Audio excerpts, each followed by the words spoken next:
Hello everybody, welcoming you all to the AS classes. हमारी पिछली class introduction की class थी। उस पे हमने सिर्फ एक इंट्रोडक्शन वीडियो डाला था। आज यहाँ से हम अपने क्वेश्चंस डिस्कस करेंगे और सबसे पहले जो हमने स्टार्ट करने वाले हैं वो हमारा बायोलॉजी सेक्शन है। और बायोलॉजी सेक्शन में हम जूलॉजी से स्टार्ट करने वाले हैं और यहाँ से हम एक बेसिक क्वेश्चंस लेकर चलेंगे। अभी हमको स्टार्ट करना है तो हम एकदम बिगनर क्वेश्चंस लेकर चलेंगे। और हम जो टॉपिक अभी स्टार्ट करने वाले वो सेल है। सेल से हम धीरे धीरे ग्रेजुअली इंक्रीज करेंगे और फिर जो जो टॉपिक्स हमारे सामने आते चलेंगे हम उनके क्वेश्चंस डिस्कस करेंगे। So without wasting much of our time, let's quickly move to the questions.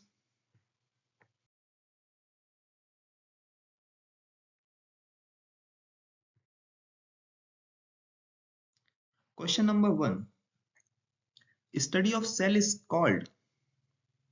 Option A histology, option B cytology, option C hematology, and option D entomology. So here the right answer will be cytology.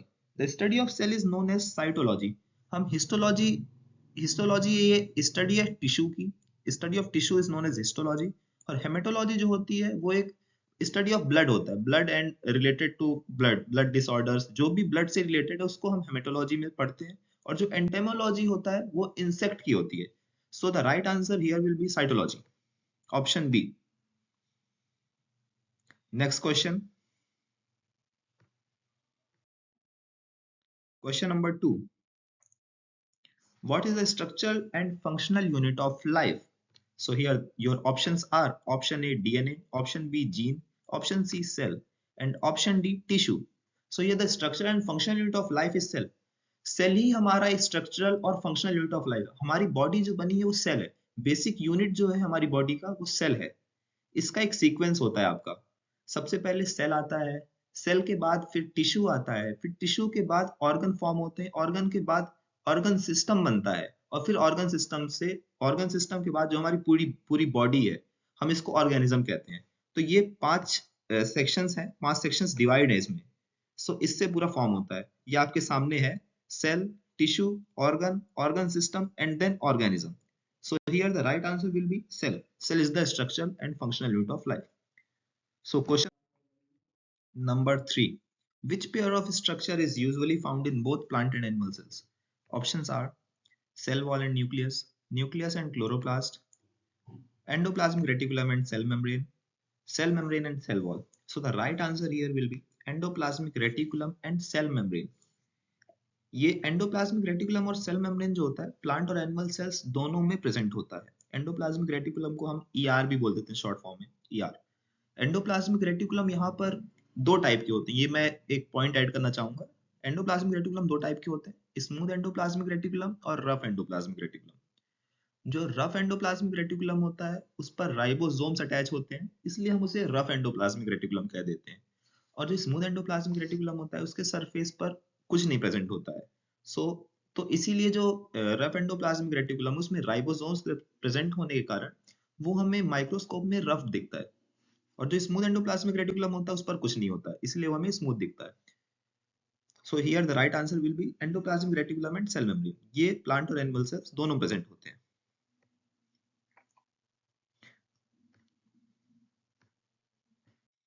Next question, which cell organelles is called atom bomb? Here options are mitochondria, nucleolus, Golgi bodies, and lysosomes. So here the right answer will be lysosomes. जो lysosomes होते हैं वो एक atom bomb कहलाते हैं। ये cell organelle ऐसा type है जिसको हम एटम बॉम्ब कहते हैं। इसे हम सुसाइडल बैग भी कहते हैं। ये इसे जो लाइसोसोम होता है इसका जो मेन फंक्शन होता है, जो सेल्स हमारे डिस्ट्रॉय हो जाते हैं, डैमेज हो जाते हैं या खत्म हो जाते हैं, कुछ भी हो जा रहा है सेल का, तो ये जो लाइसोसोम होता है इस पर जाके सेल वो कलेक्ट हो जाते हैं, जो भी डेड सेल्स होते हैं। इसीलिए इसको सुसाइडल बैग भी कहते हैं, एटम बॉम्ब भी कहते हैं। इसका जो मेन फंक्शन होता है ये एक ग्रेवयार्ड की तरह काम करता है, सेल का ग्रेवयार्ड कहलाता है ये। तो यहाँ पे राइट आंसर जो होगा वो लाइसोसोम कहलाएगा। यहाँ पर इसे हम lysosomes are also called suicidal bag of cell, ये मैं आपको बता चुका हूँ पहले। नेक्स्ट क्वेश्चन, यहाँ पर आपको एक कॉलम दिया गया है। यहाँ पर हमें मैच करना है कॉलम 1 और कॉलम 2 को। तो लिस्ट 1 दी हुई है आपकी, वो सेल ऑर्गेनल्स है, और जो लिस्ट 2 है उसका फंक्शन है। तो हमें राइट सेल ऑर्गेनल को राइट फंक्शन से मैच करना है। तो यहाँ पर जो दिया हुआ है सबसे पहला लाइसोसोम है, और यहाँ पर हमारे पास 4 फंक्शंस दिए हुए हैं। जो लाइसोसोम का फंक्शन होता है वो waste disposal system of cell होता है। हमने पिछले क्वेश्चन में अभी डिस्कस किया कि ये ग्रेवयार्ड की तरह काम करता है। जो भी सेल्स डैमेज हो जाएंगे, जो भी कुछ होगा सेल्स को, अगर खराब हो रहे हैं सेल, तो हमारे वो लाइसोसोम में जाएंगे। तो यहाँ पर हमें जो फंक्शंस दिख रहे हैं, इसमें हमें जो फोर्थ ऑप्शन जो दिख रहा है, फोर्थ फंक्शन जो दिख रहा है इसका, ये हमें राइट दिख रहा है, waste disposal system of a cell. तो हम ए का 4 कर ले रहे हैं अभी। सेकंड जो है हमारा माइटोकॉन्ड्रिया। तो माइटोकॉन्ड्रिया, आप लोगों में से काफी लोगों को माइटोकॉन्ड्रिया का फंक्शन वैसे पता होगा। माइटोकॉन्ड्रिया जो होता है वो एनर्जी प्रोडक्शन साइट कहलाता है। माइटोकॉन्ड्रिया में एनर्जी रिलीज होती है, और एनर्जी की जो करेंसी होती है, मतलब जिस फॉर्म में एनर्जी रिलीज होती है, उसे हम एटीपी कहते हैं, एडिनोसाइन ट्राइफॉस्फेट। तो यहाँ पर जो सेकंड माइटोकॉन्ड्रिया है उसका हम फंक्शन मैच करेंगे एनर्जी प्रोडक्शन साइट से, तो सेकंड का फर्स्ट हो जाएगा। अब हमारा थर्ड जो है वो गोल्गी अपैरेटस होता है। तो गोल्गी अपैरेटस भी एक ये सेल ऑर्गेनल है, हमारे सेल के अंदर पाया जाता है गोल्गी अपैरेटस। और जो इसका फंक्शन होता है, तो storage, improvement and packing of products and vesicles होता है। तो ये जो मेन फंक्शन है हमारा, हमको इसको याद कर लेना, इसमें बहुत ज्यादा समझना नहीं है। गोल्गी अपैरेटस में इसका जो फंक्शन होता है, स्टोरेज का फंक्शन होता है, पैकिंग का फंक्शन होता है, मतलब यहाँ पे जो चीजें आएंगी वो पैक होंगी। इसके अंदर बहुत सारी चीजें होती है, थैलेकॉइड्स होता है, स्ट्रोमा होता है, उतना हमें डीप में नहीं जाना है। हमें सिर्फ इसका फंक्शन याद रखना है। गोल्गी अपैरेटस का फंक्शन जो होता है वो स्टोरेज के लिए काम आता है। स्टोरेज रिलेटेड वर्ड्स अगर आपको जहां पे भी दिखे, तो आप उसको उस फंक्शन से आप मैच कर लें। और फोर्थ जो है हमारा एंडोप्लाज्मिक रेटिकुलम है। एंडोप्लाज्मिक रेटिकुलम हमने अभी डिस्कस किया। एंडोप्लाज्मिक रेटिकुलम 2 टाइप के होते हैं, स्मूथ और रफ। जो एंडोप्लाज्मिक रेटिकुलम का फंक्शन होता है, वो आपका transport of substance between different parts of cell होता है। और इसका फंक्शन एक और होता है, प्रोटीन सिंथेसिस का भी इसका फंक्शन होता है। तो यहाँ पर ऑप्शंस जो है हमारे सामने, इसमें से राइट ऑप्शन जो होगा वो 4 1 2 3 होगा। लाइसोसोम का 4 है, माइटोकॉन्ड्रिया का 1 है, गोल्गी अपैरेटस का 2 है, और एंडोप्लाज्मिक रेटिकुलम का 3 है। तो राइट ऑप्शन हमारा ये है। Next question, question number 6, which of the following groups of cellular organelles contains DNA?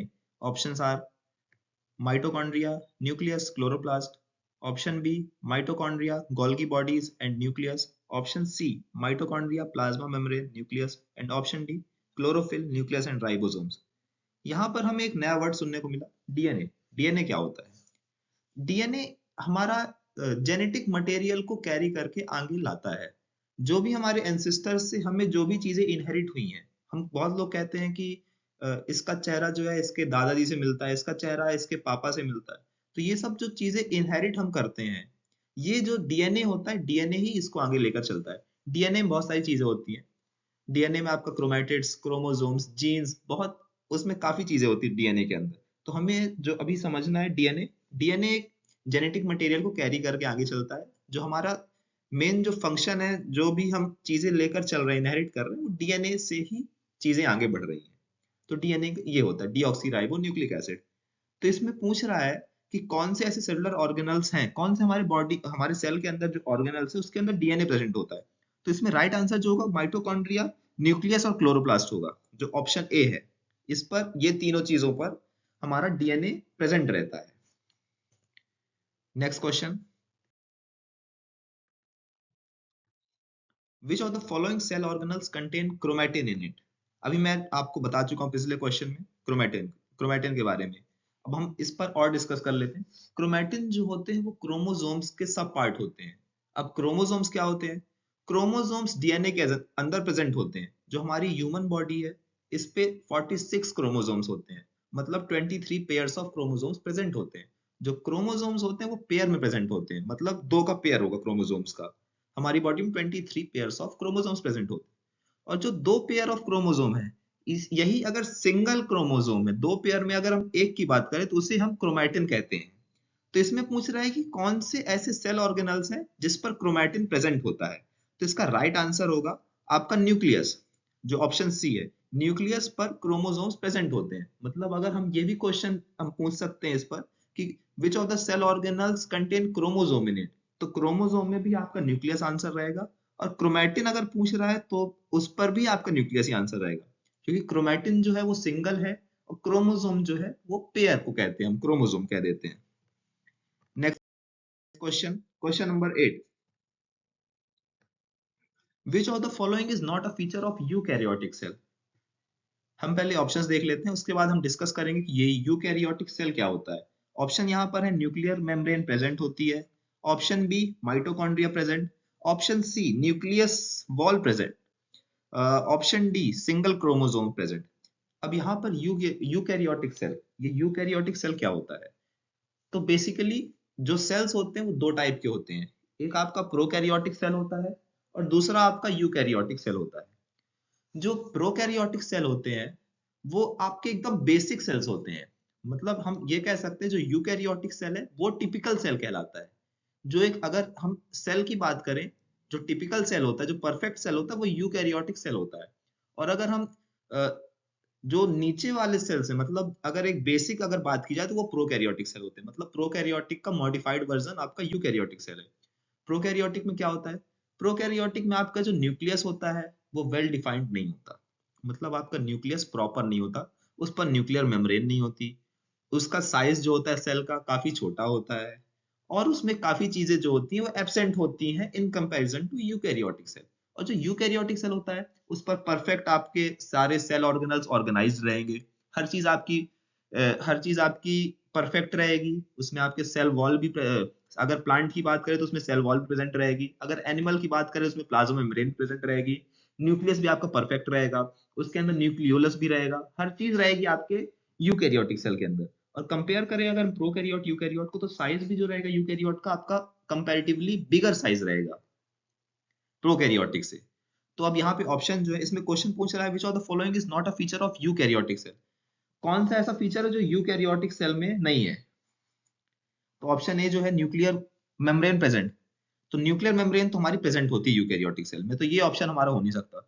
Mitochondria भी प्रेजेंट होता है, न्यूक्लियस की जो वॉल होती है वो भी परफेक्ट होती है, ऑर्गेनाइज रहती है, ये भी ऑप्शन हो नहीं सकता। ऑप्शन डी जो है सिंगल क्रोमोसोम प्रेजेंट, तो जो यूकैरियोटिक सेल होता है उस पर सिंगल क्रोमोसोम प्रेजेंट नहीं होता है, उस पर हमेशा पेयर में ही क्रोमोसोम्स प्रेजेंट रहेंगे। मतलब अगर 23 पेयर्स हैं, मतलब 46 क्रोमोसोम्स है, तो 46 क्रोमोसोम्स ही प्रेजेंट होंगे एक नॉर्मल कंडीशन में। एबनॉर्मलिटी की हम बात नहीं कर रहे, एक नॉर्मल कंडीशन में यूकैरियोटिक सेल्स में सिंगल क्रोमोसोम प्रेजेंट नहीं हो सकता है। तो जो ऑप्शन डी है ये हमारा ऑप्शन गलत है, सिंगल क्रोमोसोम प्रेजेंट नहीं होता, हमेशा पेयर में क्रोमोसोम प्रेजेंट होते हैं यूकैरियोटिक सेल की बात करें तो। Next question, question number 9, which of the following is known as energy currency of a cell.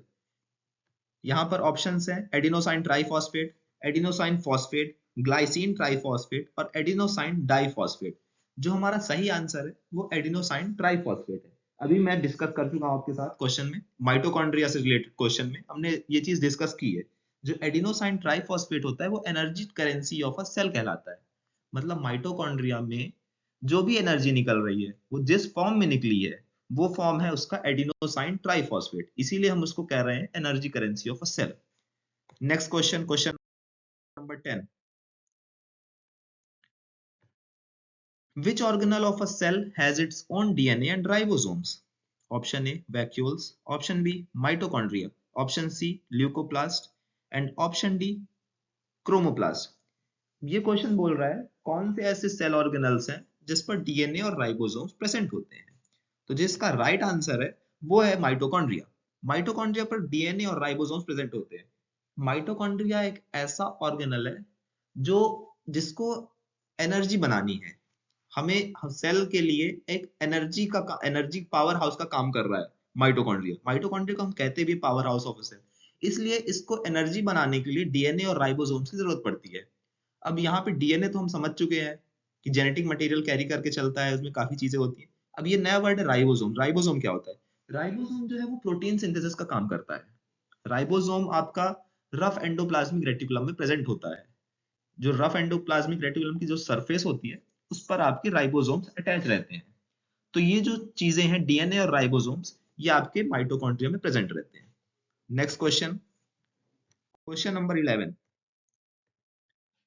cell wall of fungus is different from plants in having option A cellulose, option B chitin, option C cholesterol and option D glycogen। अब यहाँ पर जो cell wall की बात आई, अब यहाँ पे एक नया टर्म आ रहा है, सेल वॉल। सेल वॉल जो होती है वो हमारे एनिमल्स में प्रेजेंट नहीं होती है। सेल वॉल प्लांट्स में प्रेजेंट होती है, प्लांट्स में प्रेजेंट होती है, फंगस में प्रेजेंट होती है, आपके इवन आपके बैक्टीरिया में भी सेल वॉल प्रेजेंट रहती है। तो सेल वॉल जो फंगस की है और सेल वॉल प्लांट की है, उसमें मेन डिफरेंस क्या है? जो मेन डिफरेंस है वो आपका कंपोजिशन से है। जो सेल वॉल है, दोनों में सेल वॉल प्रेजेंट रहती है, बस कंपोजिशन का डिफरेंस रहता है। जो प्लांट की सेल वॉल होती है वो सेलुलोज से बनी होती है, ये कॉम्प्लेक्स कार्बोहाइड्रेट कहलाता है सेलुलोज। और जो आपकी फंगस की सेल वॉल होती है वो आपकी काइटिन से बनी रहती है। तो यहाँ पर जो बेसिक डिफरेंस है प्लांट और एनिमल की सेल वॉल का, तो उसके कंपोजिशन का डिफरेंस है। तो यहाँ पर जो राइट आंसर होगा वो काइटिन होगा। जो सेल वॉल फंगस की होती है वो काइटिन की होती है। Next question, question number 12। Which of the following is a site of aerobic respiration? Option A ribosome, option B mitochondria, option C nucleus and option D Golgi apparatus. ये question पूछ रहा है कि कौन सी ऐसी साइट है हमारी सेल ऑर्गेनल में, कौन सी ऐसी साइट है जहां पे एरोबिक रेस्पिरेशन परफॉर्म होता है, एरोबिक रेस्पिरेशन हमें देखने को मिलता है। तो जो इसका राइट आंसर होगा वो माइटोकॉन्ड्रिया होगा, क्योंकि हमें पता है mitochondria power house of cell होता है। माइटोकॉन्ड्रिया में ही एनर्जी बनती है, माइटोकॉन्ड्रिया में एनर्जी जो बनती है वो उसका फॉर्म, एनर्जी का फॉर्म होता है एडिनोसाइन ट्राइफॉस्फेट। इसीलिए एरोबिक रेस्पिरेशन माइटोकॉन्ड्रिया में हमारे फॉर्म होता है। और जब एरोबिक रेस्पिरेशन होता है उसके बाद ही आपकी एनर्जी करेंसी बनती है। जो एनर्जी करेंसी हमारी एटीपी हम सुनते हैं, हम जानते हैं जो एटीपी, वो आपके एरोबिक रेस्पिरेशन के बाद ही बनती है। तो ये जो माइटोकॉन्ड्रिया है इस पर आपका एरोबिक रेस्पिरेशन होता है। Next question, question number 13। Which of the following cell organelles play the important role in protein synthesis? यहाँ पर ऑप्शंस हैं, lysosomes and centrosomes, endoplasmic reticulum and ribosomes, option C Golgi apparatus and mitochondria, and last option lysosomes and mitochondria. यहाँ पर ये question कह रहा है कौन सा ऐसा सेल ऑर्गेनल होते हैं, कौन से सेल ऑर्गेनल्स होते हैं जो इंपॉर्टेंट रोल प्ले करते हैं प्रोटीन सिंथेसिस में। तो यहाँ पर हमें एक तो पता है राइबोसोम होता है जो प्रोटीन सिंथेसाइज करता है, और यहाँ पर हमें एक और चीज जानने लायक है, वो होता है एंडोप्लाज्मिक रेटिकुलम। क्योंकि हमें पता है जो एंडोप्लाज्मिक रेटिकुलम होता है उसमें दो टाइप होते हैं, स्मूथ और रफ। जो रफ होता है उस पर राइबोसोम्स प्रेजेंट होते हैं। तो एक तरह से अगर राइबोसोम प्रोटीन सिंथेसाइज कर रहे हैं तो हम ये भी कहेंगे कि एंडोप्लाज्मिक रेटिकुलम भी प्रोटीन सिंथेसाइज करता है। तो यहाँ पर जो सही ऑप्शन होगा वो ऑप्शन बी है, एंडोप्लाज्मिक रेटिकुलम एंड राइबोसोम्स। अगले क्वेश्चन पर बढ़ते हैं, question number 14। Which of the following is not present in human cell? Here options are cytoplasm, option B cell membrane, option C centrosome and option D cell wall. ऐसा क्या है जो human cell पर present नहीं होता है?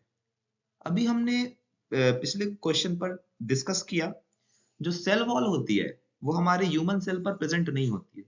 Cell wall आपके plant में प्रेजेंट होती है, आपके इवन फंगस में प्रेजेंट होती है, और आपके बैक्टीरियाज में भी, कुछ बैक्टीरियाज में सेल वॉल प्रेजेंट होती है। तो हमने वहां पर डिस्कस किया था जो सेल वॉल प्लांट की होती है वो सेलुलोज की होती है, आपकी फंगस की काइटिन की होती है, और हमारे जो ह्यूमन सेल होता है उस पर हमारे सेल वॉल प्रेजेंट नहीं होती है। तो इसका जो राइट आंसर होगा वो ऑप्शन डी होगा, cell wall. Cell wall is not present in human cell. Next question पर चलते हैं, क्वेश्चन नंबर 15, जो हमारा आज का लास्ट क्वेश्चन है। Longest cell in human body, longest cell हमारी ह्यूमन बॉडी का कौन सा है? Option A egg cell, option B nerve cell, option C red blood cell and option D white blood cell. जो लॉन्गेस्ट सेल होता है हमारी बॉडी का वो नर्व सेल होता है। नर्व सेल सबको पता है, नर्व सेल हमारे ब्रेन में एक वाइटल रोल प्ले करता है। नर्व सेल हमारी जो पूरी बॉडी, हमारे बॉडी का जो कोऑर्डिनेशन होता है, मूवमेंट होता है, वो हमारे नर्व सेल से ही कंट्रोल होता है पूरा। नर्व सेल में आपके बहुत सारी चीजें होती हैं, जैसे डेंड्राइट्स हो गए, एक्सॉन हो गए। वो हम आगे चल के वो सब टॉपिक जब आएंगे तो हम उस पर डिस्कस करेंगे नर्व सेल में क्या क्या होता है। तो अभी जो हमारा है लॉन्गेस्ट सेल जो होता है वो नर्व सेल होता है।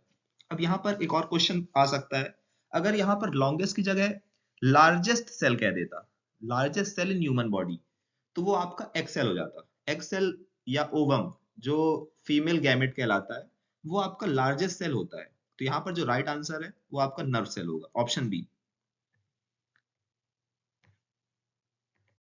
तो आज के लिए बस इतना ही। अब हमारी जब भी नेक्स्ट क्लास आएगी उस पर हम और आगे क्वेश्चंस डिस्कस करेंगे। तब तक के लिए जय हिंद।